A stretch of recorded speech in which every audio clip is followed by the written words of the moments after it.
borra mi nombre. Identidad. La importancia de saber quiénes somos, de saber quién es nuestra familia. Cuando hablamos de identidad, hablamos de un derecho. Hablamos de un derecho que es inherente a todos por igual. En Argentina todavía hay 300 nietos y nietas apropiados durante la última dictadura militar, que continúan sin conocer su identidad. Recientemente, y tras el furor de la serie El Eternauta, se disparó la necesidad de hablar de la historia de la familia Oesterheld, el creador de la historieta El Eternauta. Una historia marcada precisamente por el terrorismo de Estado y por la apropiación de 2 de sus nietos o nietas, que continúan siendo buscados por abuelas. Como decíamos, tras El Eternauta, las consultas y las dudas sobre identidades se dispararon. Y celebramos esta noticia, celebramos que hoy en Abuelas se hayan sextuplicado las consultas, porque permiten precisamente dar con la identidad de tantos nietes que aún continúan con su identidad apropiada. Para la columna del día de hoy hablamos con Iván Fina. Iván es hijo de Isabel Ángela Carlucci y de Víctor Hugo Fina. Tenía 11 meses cuando su mamá fue secuestrada y su papá asesinado. Fue criado por sus abuelos y es integrante de la filial Rosario de Abuelas, una filial a la que se suma precisamente en la búsqueda de su hermano, pero también en la búsqueda de tantos otros hermanos que faltan. Iván sabe quién es, sabe quiénes fueron sus padres, pero hay muchos nietos y nietas que aún continúan sin saber, sin conocer su verdadera identidad. Su hermano, por ejemplo, debió nacer en noviembre del 76. Recordamos que el 10 de agosto del 76, Víctor, su papá, fue asesinado por fuerzas de seguridad en la ciudad de Rosario. Isabel, su mamá, fue secuestrada ese día en la vecina localidad de Capitán Bermúdez. Estaba embarazada de 6 meses. Se estima que Isabel posiblemente haya permanecido en el centro clandestino La Calamita. Y en junio del 2011, el equipo argentino de antropología forense identificó sus restos. Que también el equipo argentino de antropología forense es un punto fundamental a la hora de recuperar identidades. Si hablamos de identidades, por supuesto no podemos dejar de mencionar el gran trabajo que realizan. Para esta columna tuvimos una larga charla con Iván, le preguntamos muchas cosas, pero en primer lugar, por supuesto, surge la pregunta de conocer en detalle cómo es el procedimiento desde que una persona se acerca con dudas sobre su identidad a Abuelas hasta que ese proceso concluye. Iván nos contaba de esta manera. Cuando una persona que tiene dudas sobre su identidad se acerca a Abuelas, la recibimos en principio para tener una charla. Nosotros lo planteamos de esa manera, bien abierto y bien tranquilo, para que la persona se sienta en confianza, para contarnos las dudas que tiene, y nosotros le explicamos un poco justamente lo que vamos a hacer con eso que nos cuenta. Porque ese primer momento muchas veces se llega, digamos, con toda la carga, con todo lo que implica tener una duda sobre la propia identidad. Entonces, aplicando el criterio de confidencialidad que tenemos en Abuela, o sea que lo que nos cuentan es totalmente confidencial, escuchamos y evaluamos en función de lo que nos dicen cuáles son las posibilidades. En general, sobre todo si la persona nació entre 1975 y 1983, en algún momento eso que nos cuentan lo derivamos a la Comisión Nacional por el Derecho a la Identidad, la CONADI, que es el organismo del Estado que justamente está encargado de llevar adelante a nivel formal, digamos, este tipo de búsquedas. La CONADI es quien puede pedir un expediente de adopción si el caso lo requiere, y es, por ejemplo, quien eventualmente puede emitir la autorización para que a la persona se le tome una muestra de sangre para enviar al Banco Nacional sobre Datos Genéticos. Hasta ese momento es como que el criterio con el que avanza la investigación es que mientras haya lugar a dudas, se pasa al paso siguiente. Si hay alguna información que más o menos resuelve la búsqueda, que a veces sucede, eso, bueno, se toma en principio como una pausa, pero se considera que ya en alguna medida se ofrece una solución. Y si no hay nada, ninguna información que aclare, si se sigue teniendo duda, se avanza hasta llegar al Banco Nacional de Datos Genéticos. Hay todo un proceso, nos detallaba Iván, desde que llega a la consulta, desde que se lo escucha, se lo contiene, se evalúa esa información que cada persona trae, hasta que se llega finalmente a la muestra de sangre en el Banco Nacional de Datos Genéticos. Iván precisamente es uno de los tantos familiares que dejaron su muestra de sangre. Fue en el año 93 que él va por primera vez a la casa de las abuelas en Buenos Aires a dar su sangre.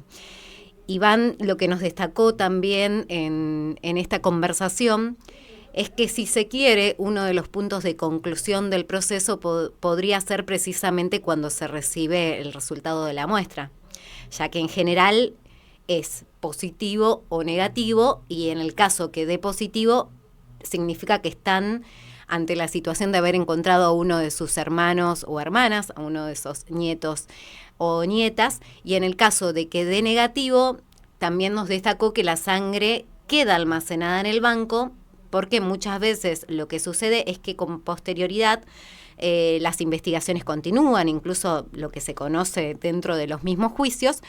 Entonces lo que sucede eventualmente es que se agregan nuevos grupos familiares al Banco Nacional de Datos Genéticos.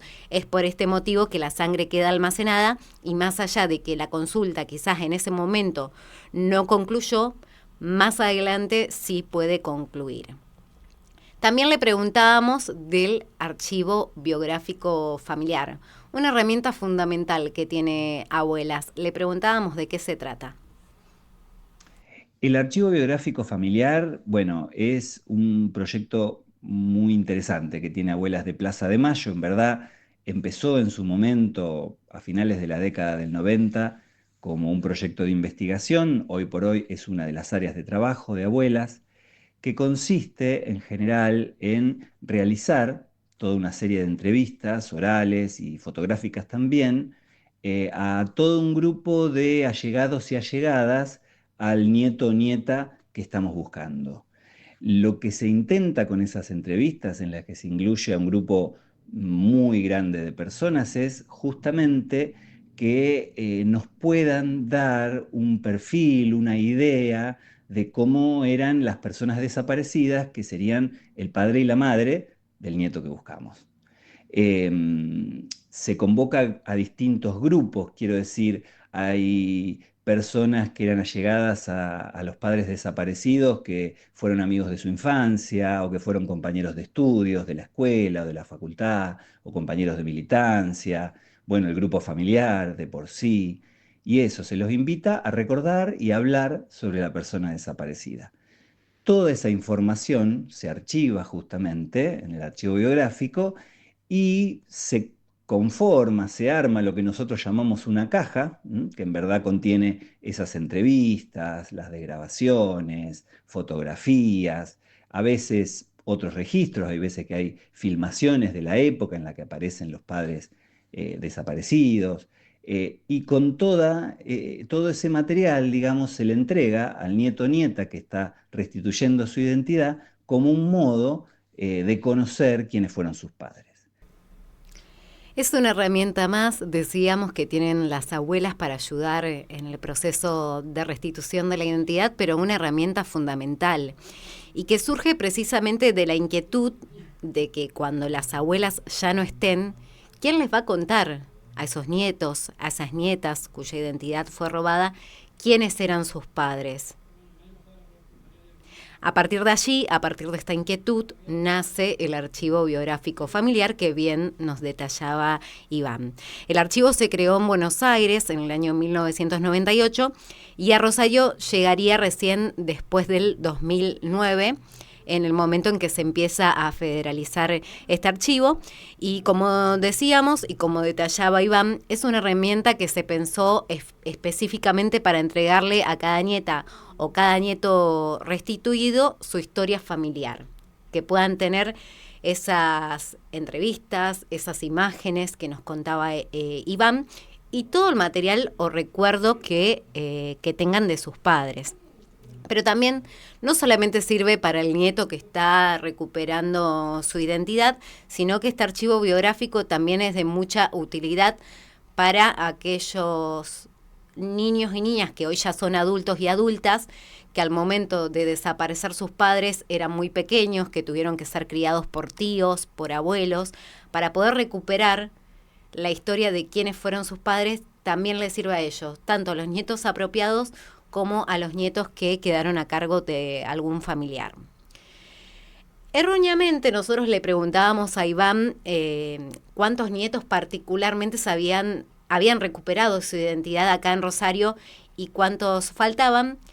Y lo que nos destacaba Iván es que Abuelas en realidad se maneja con un criterio nacional en la búsqueda de nietos y nietas, y es difícil dar una precisión de cuántos en particular son de Rosario, por un montón de características que Iván nos cuenta acá detenidamente. Bueno, responder a la pregunta de cuántos nietos o nietas de Rosario han sido restituidos implica en verdad tener en cuenta que Abuela se maneja con un criterio nacional. O sea que en verdad se arma un solo conjunto, con todos los nietos y nietas que buscamos o han sido restituidos, pero también con sus familiares, con sus padres. Esto es un principio que realmente me parece, por un lado, muy respetable porque tiene que ver con la colectivización de la búsqueda, como las madres cuando dicen todos los desaparecidos son nuestros hijos, aquí tenemos este equivalente que tiene que ver con pensar algo colectivo y a nivel nacional. Y por otro lado, también tiene la ventaja de que responde un poco a cómo fue el plan sistemático de apropiación de bebés, que justamente no realizaba demasiado estas distinciones. Porque, por ejemplo, responder a la pregunta de los nietos o nietas de Rosario implicaría ver si han nacido en Rosario, o sea, si sus padres originalmente eran de ahí, o si estaban militando en Rosario, o si toda esa historia justamente se desarrolló en otro lado, pero los chicos fueron encontrados en la ciudad de Rosario. Para resolver un poco todas esas paradojas o todo ese tema, lo que se aplica es ese criterio nacional. Sí, en todo caso, hay 5 casos que son los de la provincia de Santa Fe, que han sido resueltos, unos cuantos de ellos, pero en principio, mira, yo siempre, para pensar cómo funcionaba el plan sistemático de apropiación, me refiero al caso de una familia que cuando desapareció padre y madre, tenía 2 hijos nacidos y un tercero en camino, o sea, la mujer estaba embarazada y uno de esos chicos apareció en Córdoba, otro apareció, en verdad, en Santa Fe, cerca de la ciudad de Rosario, y otro en Buenos Aires. Entonces, bueno, y de por sí los padres desaparecidos eran de Buenos Aires. Entonces, es como que para considerar toda esa amplitud, siempre es importante pensar, como hacen las abuelas, en el criterio nacional. Es importante pensar en el criterio nacional, como hacen las abuelas, nos decía Iván, y efectivamente, por eso nos detallaba cuáles son los motivos por los que cada identidad en realidad o la búsqueda en general tiene un criterio nacional, un criterio de colectivización, bien nos decía él, de la búsqueda. Y al inicio de esta columna hablábamos del efecto El Eternauta, porque a raíz de esta serie, a raíz de que muchas personas conocieron la historia de su creador, Do Estergel, volvemos a repetir, una historia marcada por la dictadura, en la que sus hijas fueron secuestradas, fueron desaparecidas y dos de sus nietos o nietas fueron apropiados y continúan siendo buscados. Aumentaron estas consultas. Nosotros precisamente le consultábamos eso, si han aumentado las consultas en este último tiempo, y nos respondía lo siguiente. En este último tiempo, sí, han aumentado un montón las consultas, se han sextuplicado, también aplicando justamente ese criterio nacional, porque cuando te menciono esto estoy hablando de lo que sucede en todas las filiales de abuelas, o sea, tanto en la Casa Central en Buenos Aires como en la filial Rosario, Mar del Plata, La Plata, Córdoba. Se ha incrementado un montón justamente a partir de lo que movilizó la serie El Eternauta, que bueno, que movilizó en muchos sentidos esa serie, pero también, y a partir de campañas que han hecho los compañeros de hijo, que se han hecho desde abuela, como para volver a poner sobre la mesa quién fue el autor del Eternauta y su historia familiar, y un poco justamente a partir de todo eso que se generó, las consultas han aumentado un montón. Así que bueno, ese es un motivo para estar contentos hoy por hoy. Efectivamente, ese es un motivo para estar contentos. Se han sextuplicado las consultas a nivel nacional, nos explicaba Iván. Y uno en este caso, por supuesto, no puede dejar de mencionar cómo colaboran hoy estas producciones en la búsqueda de la identidad y cómo colaboran también en la búsqueda de la verdad distintas organizaciones y espacios.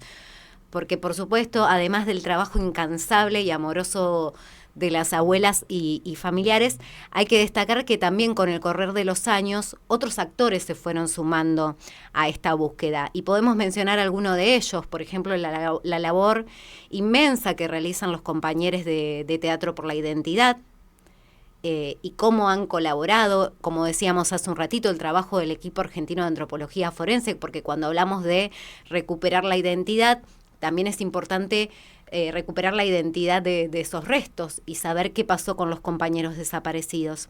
Y también podemos mencionar el trabajo de Nietes, que hoy también trabaja activamente sobre identidad a través de capacitaciones. Y muchísimos actores que seguramente estarán quedando fuera, pero que son parte de ese proceso de búsqueda y de ese proceso de identidad.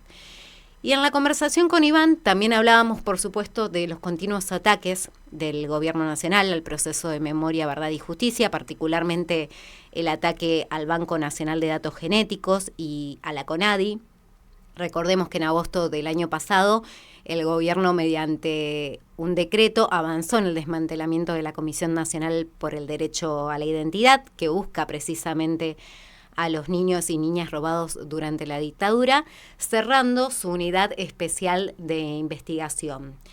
Recordemos que la Comisión Nacional por el Derecho a la Identidad se crea en 1992, precisamente para dar cumplimiento a la Convención sobre los Derechos del Niño, que reconoce el derecho a la identidad. En 2004, Néstor Kirchner firmó un decreto a través del cual se crea esta unidad especial de investigación dentro de la CONADI y que se la faculta acceder a todos los archivos en poder del Estado para encontrar a los bebés apropiados. Bueno, con el argumento el argumento que da el gobierno para cerrar esta unidad es que el Poder Ejecutivo no puede llevar adelante investigaciones, ya que dicen estas deberían quedar en manos del Ministerio Público Fiscal, y ataca nuevamente a estos organismos, a estas unidades y a estas instituciones que pelean diariamente para encontrar la identidad de tantos nietos y nietas. En este contexto le preguntábamos precisamente a Iván cómo llevan adelante su labor las abuelas ante estos continuos ataques y nos respondía lo siguiente. Bueno, estamos en un momento verdaderamente complicado, eso hay que poder decirlo así, yo diría de resistencia concretamente, porque los embates, los ataques del gobierno nacional son permanentes. Yo diría tanto en lo simbólico, con lo que tiene que ver, por decir de alguna manera, ¿no? Con lo que tiene que ver con la difusión y la profusión, incluso desde el mismo gobierno, de los discursos negacionistas, como en otras instancias más concretas y materiales, como tiene que ver con el desfinanciamiento o el cierre directamente de muchas de estas herramientas institucionales, digamos, de agencias estatales que estaban dispuestas para la búsqueda de nuestros hermanos o hermanas, pero en realidad también por eso prefiero hablar más en conjunto de las políticas de memoria, verdad y justicia. Entonces hay que resistir.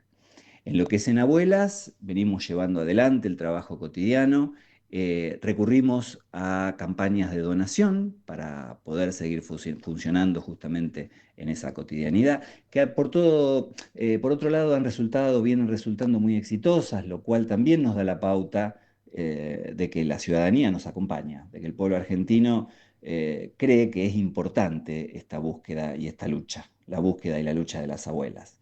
Incluso lo que decíamos antes de cuáles fueron las repercusiones del Eternauta y cómo eso acrecentaron las consultas, da la pauta esto de que el pueblo argentino cree que estas cuestiones son importantes. Así que habrá que resistir. Hablando a veces con las abuelas, ellas nos dicen, ¿no? Nosotros vivimos la dictadura. Entonces, escuchándolas desde nuestro lugar, sabemos que, bueno, que pueden venir tiempos bravos, pero que ahí estaremos resistiendo, luchando y continuando con la búsqueda. Ahí estaremos, resistiendo, luchando y continuando con la búsqueda de las abuelas, como decía Iván. Hasta ahora, 139 nietos han recuperado su identidad, más de 300 continúan con otra identidad. Por eso, si estás escuchando este espacio, si naciste entre 1976 y 1983 y tenés dudas sobre tu identidad, comunícate con abuelas. Te podés comunicar al mail dudas@abuelas.org.ar o abuelas.org.ar. Y si contás también con información para aportar, también te podés comunicar al mail denuncias@abuelas.org.ar. Porque vamos a seguir y seguiremos buscando a cada uno de esos nietos y nietas que aún nos faltan.